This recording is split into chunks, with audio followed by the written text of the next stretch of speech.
I'm going to be reading out this from Gundam Unofficial. It's a history of as to why Gundam was cancelled earlier than it really wanted to. Well, I think some people working on it wanted to be cancelled. Well, let me explain.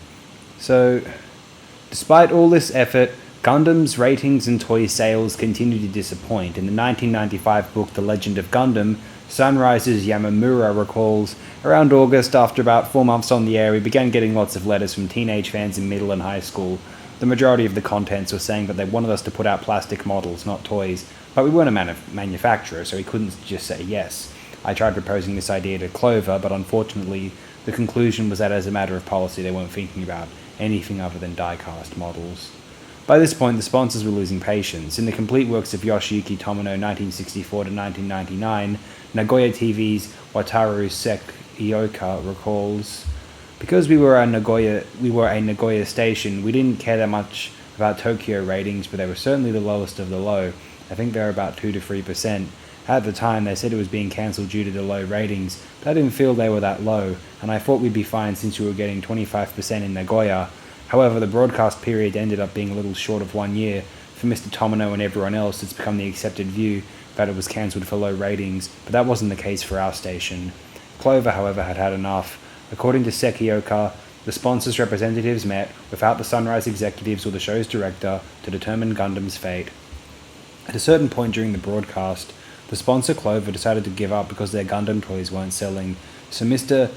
Nagura from Nagoya TV's Tokyo office called me into a meeting without Mr. Yamamura, Mr. Masanori Ito, or of course Mr. Tomino. I said to Clover that since December to January was their toy selling season, they should sell their Chogokin toys until then, but New Year gift giving stops in January, so we should end it that month. The next toy selling period was the spring break in March, and I thought that if we started a new program in February, so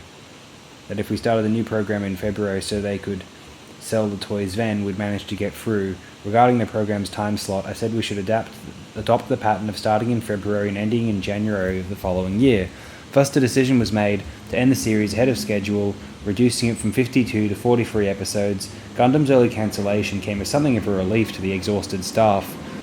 In the NHK documentary Making Gundam the Inside Story, Masuo Ueda, a production assistant who later went on to become one of Sunrise's top producers, recalls, "We heard about it from the director. He went to a meeting and came back looking depressed. He miserably told us they'd decided to cancel it and everybody cheered. It was terrible of us, and I must apologize to director Tomino. They made him even more depressed. He said it was the first time anyone had ever cheered when they heard their show was cancelled, and sadly went back to the director's room. But I was pretty happy because it had been so difficult."